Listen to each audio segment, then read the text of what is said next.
시사점 있는 뉴스들을 분석하면서 증시를 또 들여다보는 시간이죠. 서동구 미래경제트렌드연구소장과 함께하겠습니다. 어서 오십시오. 네, 안녕하세요.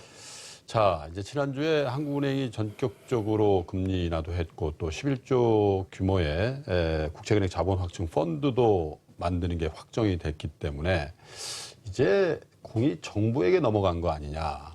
이제 추경이라도 좀 해서 세금도 잘 거친다고 하니까 하반기에 돈을 좀 더 넣어야 되는 거 아니야 이런 여론들이 많아지던데요. 추경이 지금 어떻게 논의되고 있고 또 어떻게 될 전망인가요? 아직 공식적으로 하겠다라는 발표를 안 하고 있죠. 유일로 경제부총리가 여러 단체들 또는 뭐 기자간담회라든가 이런 자리를 통해서 뭔가 또 구두선만 좀 띄우고 있다. 네. 이렇게 보면 좋을 것 같습니다. 특히 이제 하반기 재정 보강 정책의 여러 가지 조합을 강구하겠다. 예. 뭐 폴리시 믹스 뭐 이런 표현들을 하고 있습니다만은 그럼에도 불구하고 추경과 관련돼서는 확실하게 하겠다 안 하겠다 이런 얘기는 안 하고 어떤 여론의 추이라든가 명분 쌓기용의 어떤 그 움직임들을 보이고 있다 이렇게 보면은 좋을 것 같습니다. 특히 올 6월 말에 이달 말이죠. 하반기 경제운영 방안을 발표를 하게 되는데 아마 이 자리에서 공식적인 천명을 할 가능성이 높지 않을까 이렇게 예상을 해보고 있습니다.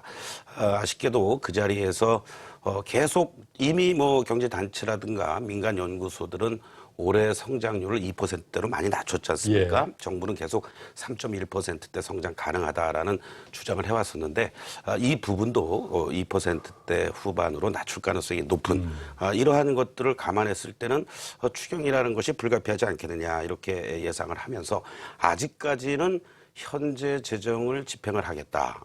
다시 말씀드린다면은 뭐 지자체의 어떤 추경을 확보를 한다든가 그리고 또 여러 가지 공기업 투자 확대 이런 쪽의 얘기들만은 해주고 있는데 아까 말씀드렸듯이 한국은행에서도 전격적으로 선제적으로 금리를 인하했지 않습니까? 네. 그리고 또 11조 원의 자본 확충 펀드도 이제 구성이 돼서 운영이 될 텐데 어떻게 보면 이제 완결판이라고 할 수 있는 정부의 이런 부분에 대해서도 IMF를 비롯해서 OECD라든가 이러한 또 연구 단체들도 정부에서 재정 집행을 동시에 해야 된다라는 이런 얘기를 하고 있기 때문에 상당히 곤혹스러워하고 있다 이렇게도 볼 수 있을 것 같습니다.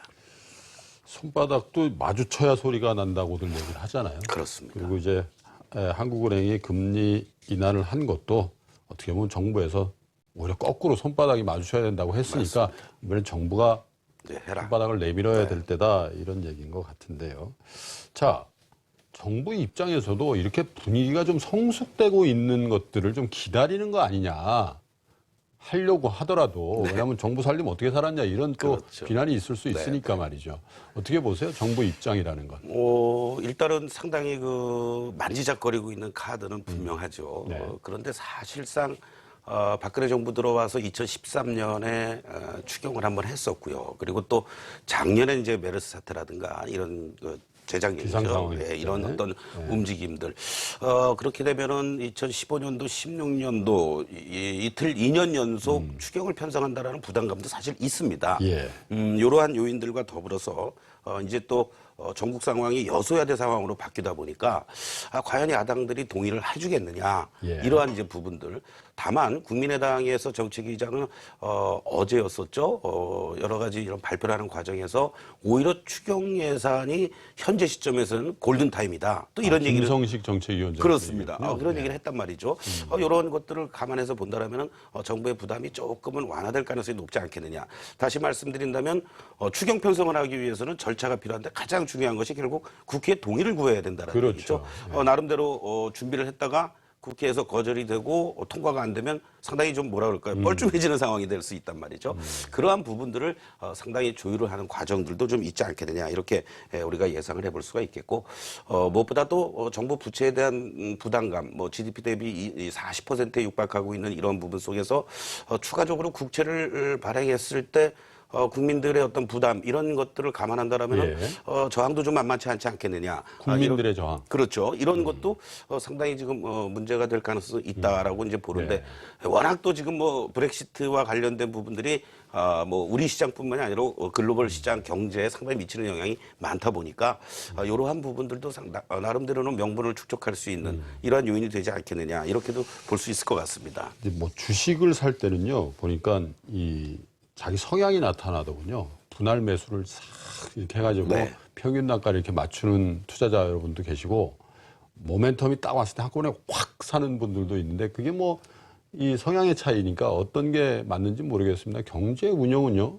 그 대신 한번 그 경기가 급격히 하강할 무렵에 살리려면 아까 폴리스 믹스라는 예. 말씀하셨지만 한꺼번에 뭐 재정 정책, 통화 정책 또 구조 조정 정책을 한꺼번에 해야 된다는 그런 게 이제 힘을 좀 얻는 그렇죠. 것 같아서 추경을 하는 방향으로 가지 않겠냐 네. 뭐 이렇게 얘기를 하고 서동구 소장께서도 그렇게 생각하시는 것 같은데요?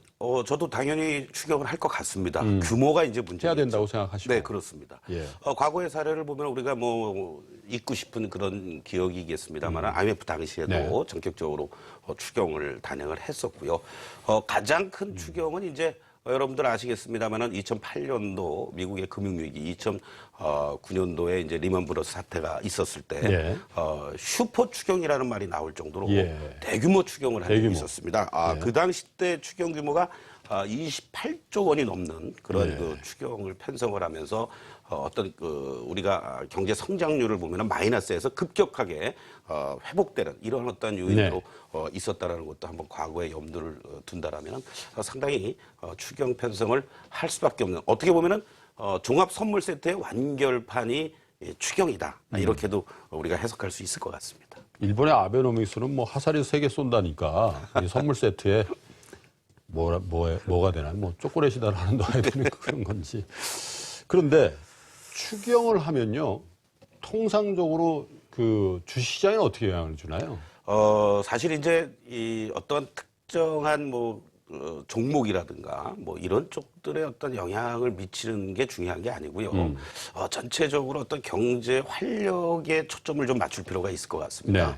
네. 다시 말씀드린다면 결국은 시장의 유동성도 풍부해질 뿐더러 어떤 추경에서 편성되는 각 항목별, 섹터별 이런 어떤 예산안들이 다 배정이 되지 않겠습니까? 네. 거기에 투여되는 자금들 이러한 부분들이 어떤 산업 전반적으로 영향을 미칠 가능성이 상당히 높지 않게 되냐 이렇게 볼 수가 있습니다.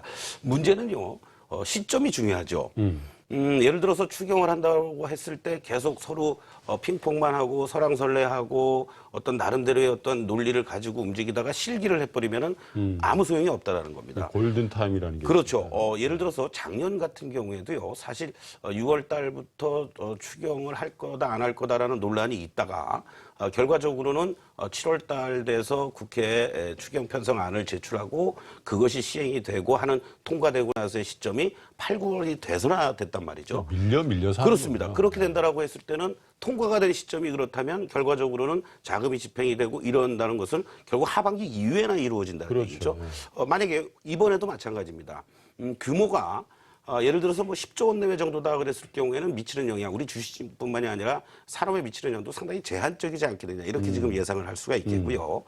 여러 가지 상황들을 고려했을 때 올해 국가 예산이 한 370조 정도 됩니다. 네. 그랬을 때 한 뭐 5, 6% 이상에 해당되는 그러한 정도의 규모 이러한 것들이 만약에 복합적으로 작용이 돼서 한 20조 원 내외 정도의 어떤 추경이 편성이 되고 그 시점도 빠르게 이루어진다면 미치는 영향들 특히 이런 저금리 기조하에서 산업별로도 예를 들자면은 어떠한 그 R&D 투자 쪽이라든가 그리고 신산업 성장 동력과 관련된 이런 쪽으로도 상당히 모멘텀을 작용할 수 네. 있는 이런 여지가 있다라고도 여러분들 보시면 좋겠죠. 자, 정부 살림살이가요.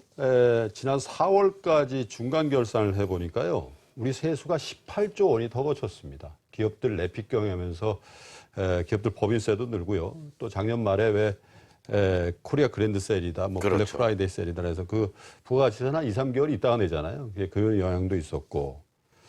그래서 18조가 더 거쳤는데 4개월 동안 정부 재정 수지를 보니까 역시 마이너스 9조 이상 났거든요. 네. 그 얘기는 상반기 1, 4분기 때 재정을 적극적으로 그렇죠. 썼다는 얘기잖아요. 네네. 어쨌든 18조가 더 거쳤으니까 예년에 비하면 적자 규모도 많이 줄어들었으니까 정부 입장에서 추경을 하는데도 조금 부담은 좀 덜하겠죠. 덜한 거 아닌가 네네. 그런 생각도 드는데요. 그렇습니다. 그래서 특히 이제 조금 전에 말씀하셨습니다마는 상반기에 2월 달과 4월 달에 걸쳐서 재정을 상당히 많이 조기에 집행을 했습니다. 이러다 보니까 하반기에 일부에서는 재정 절벽에 대한 얘기들도 나오고 있다는 얘기죠. 뭐 쓰고 추경을 싶어도 안 하면. 그렇죠. 예. 더 뭐 쓰기에는 룸이 축소가 됐다. 이런 측면으로 접근했을 때라도 아마 추경은 편성이 될 가능성이 높고 지금 이러한 상태에서 아까도 말씀드렸습니다마는 뭐 어설픈 뭐 이런 표현하기 뭐합니다만은 뭐 겨우 눈곱만큼 하는 그런 추경보다는 엄발에 오줌 그렇죠. 넣기. 엄발에 오줌 넣기 같은 이런 것보다는 오히려 추경의 규모 자체를 잘 국회 쪽하고 협의를 하면서 정부에서도 규모를 좀 늘리려고 하는 이러한 측면이 오히려 바람직하지 않을까. 이왕 할 거면 말이죠. 이러한 얘기들이 많이 나오고 있고 거기 추경만 가지고 뭐 20조 원 이상 할 수는 없습니다. 그 추경의 규모가 한 10조에서 15조 정도다 된다라고 했을 때 기존의 정부에서 집행할 자금들 그리고 또 기금으로 형성되어 있는 편성되어 있는 예산들이 있다는 얘기죠. 그렇죠. 그러한 부분들을 잘 믹싱을 한다라고 했을 경우에는 한 20조에서 25조 정도의 어떤 추경을 확보한 예산으로서의 규모 면에서는 의미 있는 그런 것이 되지 않을까 이렇게도 한번 우리가 예상해 볼 수 있습니다. 자, 규모도 중요하지만 참 시기라는 게 참 중요한 듯해요. 이제 우리가 연말에 보면요, 이렇게 쭉 지나가다 보면 멀쩡한 그 보도 블록 있잖아요. 그렇죠. 그거 다 해집는 경우가 있어요. 그래서 요즘은 많이 좀 줄어들었더라고요. 다 그런 건 아닌데, 예. 그래서 뭐 이렇게 물어보면 예산을 다 못 썼다는 거예요. 그래서 연말 되기 전까지 다 예산 쓴다고 막 또 급하게. 그러니까 추경을 만약에 한다고 하더라도 빨리 서둘러서 안 해서 그렇습니다. 만약에 작년이나 재작년처럼 9월, 10월 이렇게 가버리면 네.